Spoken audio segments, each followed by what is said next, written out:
মানবদেহের মারাত্মক মারাত্মক 11টি রোগের ঔষধি গুণ সমৃদ্ধ বেরেলা গাছের আলোচনা দিয়ে সাজানো হয়েছে আজকের ভিডিও। মাজাভাঙ্গা সাপের ফনা তোলার মতো আপনার যৌবনের ফুসফুসানি অসহায়ের মতো যদি আপনাকে মন্ত্রকষ্ট দেয়, তাহলে আজকের ভিডিও আপনার জন্য। আর মাজাভাঙ্গা সাপের ফনা তোলার মতো আপনার যৌবনের অসহায় ফুসফুসানি থেকে যদি আপনি বাঁচতে চান, তাহলে আজকের ভিডিওটাও আপনার জন্য। তো প্রিয় দর্শক, বোঝাই যাচ্ছে আজকের এই ভিডিওটা সুস্থ অসুস্থ প্রতিটা মানুষের জন্য খুবই গুরুত্বপূর্ণ। রাস্তার পাশে অযত্নে অবহেলায় জন্মানো এই গাছের ঔষধি গুণ জেনে এর সুবিধা ভোগ করতে হলে নিশ্চয়ই আপনাকে ভিডিওটি মনোযোগ সহকারে দেখতে হবে। তো প্রিয় দর্শক, আর কোনো কথা না বাড়িয়ে আমি এখন মূল আলোচনা শুরু করব। প্রিয় দর্শক, সাথেই থাকুন।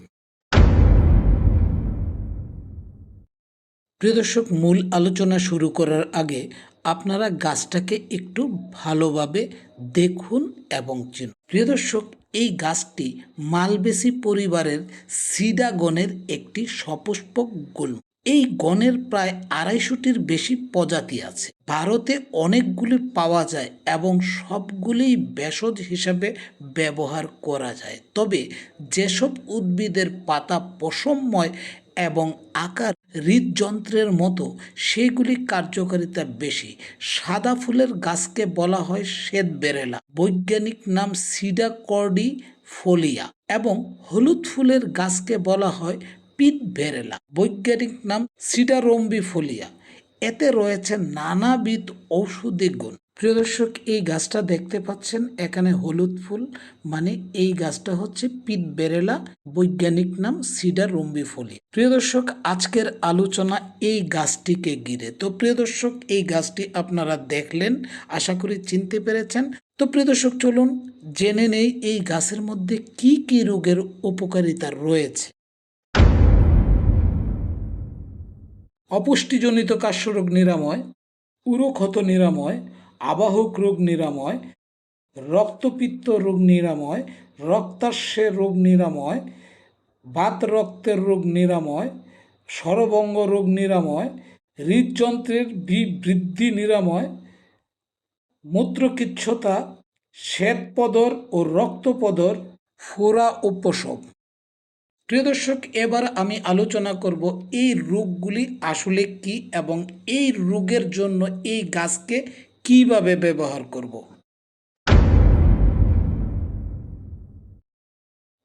অপুষ্টিজনিত কার্শরোগ হল অপুষ্টির কারণে সৃষ্ট একটি রোগ, যা প্রধানত প্রোটিনের অভাবে ঘটে, এবং এই লক্ষণগুলো হলো ক্লান্তি, পেশি দুর্বলতা, ফুলা ভাব, বিশেষ করে হাত পা ও মুখ ফুলে যায় এবং রোগ প্রতিরোধ ক্ষমতা কমে যায়। এটি শিশুদের মধ্যে বেশি দেখা যায়, তবে যে কোনো বয়সের মানুষকে প্রভাবিত করতে পারে। এটি কোয়াশিওরকর, মেরাসমাস এবং অ্যামিনিয়ার মতো রোগের কারণও হতে পারে। প্রিয় দর্শক, এই রোগের জন্য বেরেলা গাছের মূল 1.5 গ্রাম চূর্ণ করে আধা কাপ কুসুম গরম দুধের সাথে একটু মিশ্রি মিশিয়ে দুবেলা খেতে হবে। উরুক্ষত বলতে ফুসফুসের আঘাত বা ক্ষতি বোঝায়। এটি সাধারণত বুক বা ফুসফুসের কোনো অংশে আঘাত বা ক্ষতের কারণে হয়। এই অবস্থা দেখা দিলে 5 গ্রাম পিত বেরেলার মূল নিয়ে জল দিয়ে বেটে একটু দুধ মিশিয়ে খেতে হবে। প্রথম দিন 3 বার, দ্বিতীয় দিন থেকে প্রতিদিন 2 বার করে এই পিত বেরেলার মূল বেটে রস খেলে এই রোগ সেরে যাবে। আবাহক রোগ, হাত নড়াচড়া করতে বা পুরোপুরি উঁচুতে তুলতে সমস্যা হয় এমন এক ধরনের রোগ বা আঘাত। যদি এমন সমস্যা হয়, তাহলে শ্বেত বেরেলা এবং পিত বেরেলা, মানে হচ্ছে সাদা এবং হলুদ ফুলের বেরেলা গাছ, এই 2 ধরনের বেরেলা গাছের 15 থেকে 20 গ্রাম মূল পাটায় ছেঁচে 4 কাপ পানিতে সিদ্ধ করে প্রতিদিন 1 বার করে খেতে হবে। যদি সাদা বেরেলা না পাওয়া যায়, তাহলে এই হলুদ বেরেলাই খেতে হবে। রক্তপিত্ত, প্রিয় দর্শক, এটি একটি মারাত্মক রোগ। এই রক্তপিত্ত হলো এমন একটি অবস্থা যেখানে পিত্তের সাথে মেশানো রক্ত শরীরের বিভিন্ন ছিদ্র বা মুখ দিয়ে বেরিয়ে আসে, যা মূলত রক্তক্ষরণ জনিত একটি রোগ। একে অনেক সময় সহসা রক্ত বমিকরণ বা হেমাটেমেসিস বলা হয়। যখন উপরের পাচনতন্ত্র থেকে রক্ত বমি আকারে বেরিয়ে আসে, এই রোগটির একটি সাধারণ উদাহরণ হলো মুখ বা নাক দিয়ে রক্তপাত হওয়া। এই সমস্যা কারো দেখা দিলে পুরো একটি বেরেলা গাছ, 20 গ্রাম পরিমাণ বেরেলা গাছ, পাতা, মূল এবং ডাল, মূল বেশি থাকলে ভালো হয়।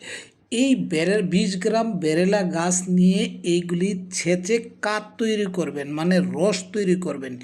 এই রস 4 কাপ পরিমাণ পানির সাথে জাল দিবেন এবং এই 4 কাপ পানি যখন জাল দেওয়ার পর টোটাল পানিটা আধা কাপ হয়ে যাবে, তখন নামিয়ে নেবেন। প্রিয় দর্শক, এবার এই রস 1 কাপ দুধের সাথে মিশিয়ে খেতে হবে। কয়েকদিন খেলে এই রোগ সেরে যাবে।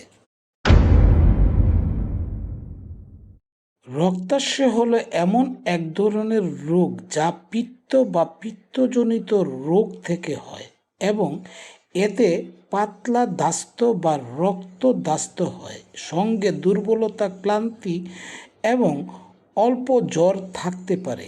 এটি অশ্ব বা পাইলস এবং কৃমির মতো বিভিন্ন রোগের সাথে সম্পর্কিত। এই অবস্থা দেখা দিলে 10 থেকে 12 গ্রাম পিট বেরেলার মূল ছেঁচে রস করে এই রস 4 কাপ পানির সাথে জাল দিয়ে 1 কাপ করতে হবে এবং এই 1 কাপ পানি খইয়ের সাথে মিশিয়ে খেতে হবে। এটা ব্যবহার করলে 2 থেকে 3 দিনের মধ্যে রক্ত পড়া বন্ধ হয়ে যাবে। আরও কিছুদিন খেলে অর্শের বর্লিটাও চুপসে যাবে।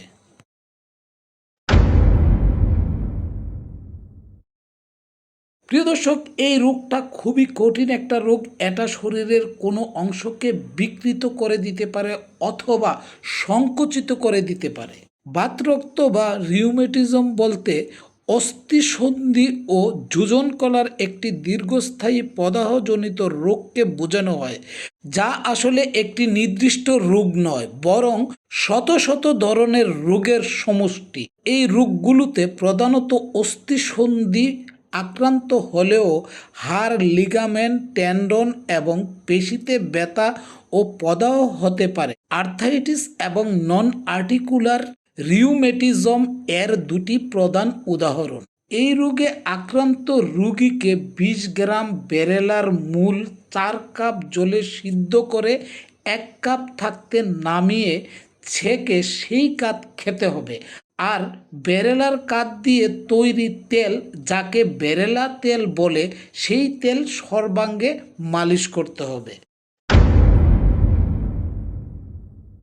সর্বঙ্গ বলতে সাধারণত কণ্ঠস্বর ভেঙে যাওয়া বা বসে যাওয়াকে বোঝায়। এই ক্ষেত্রে আধা গ্রাম বেরেলা মূলের ছাল নিয়ে মধুর সঙ্গে মিশিয়ে রেখে দিতে হবে।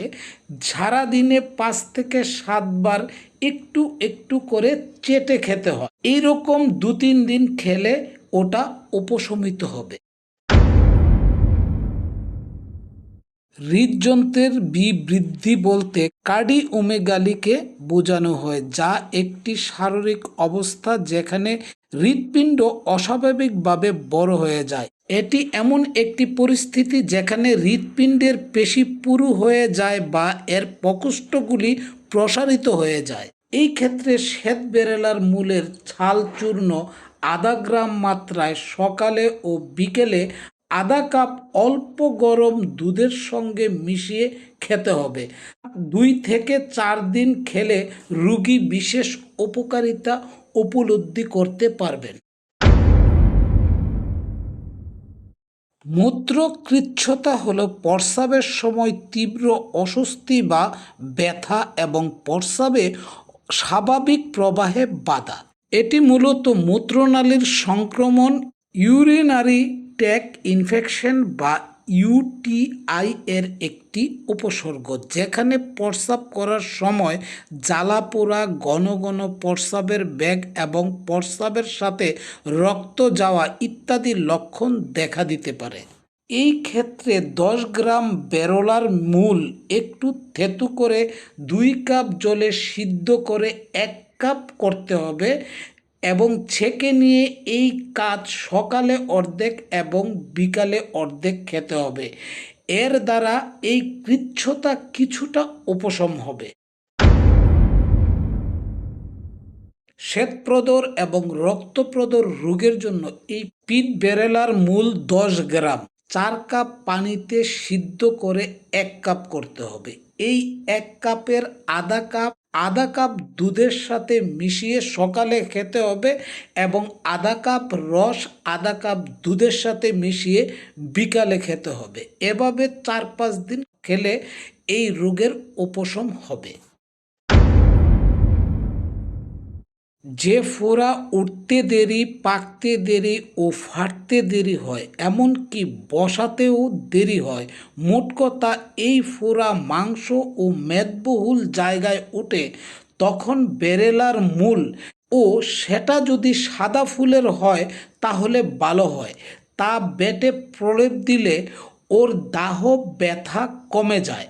আর বসে যাওয়ার মতো অবস্থা থাকলে বসে যাবে, নইলে ওটা পেকে ফেটে যাবে।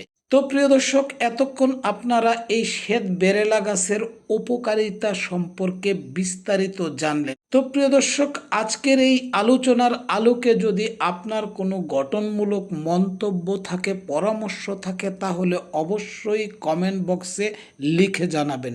আর প্রিয় দর্শক, ভিডিওটা যদি আপনাদের কাছে ভালো লাগে এবং ভিডিওটা যদি ইফেক্টিভ হয়, অবশ্যই আপনারা ভিডিওটা শেয়ার করে দিবেন এবং এতে লাইক কমেন্ট করে দিবেন। প্রিয় দর্শক, আজকের আলোচনা এখানেই শেষ করব। দ্রুতই ফিরব নতুন কোনো ভিডিও নিয়ে। ততক্ষণ পর্যন্ত প্রিয় দর্শক, আপনারা ভালো থাকুন, সুস্থ থাকুন আর নিরাপদে পথ চলুন।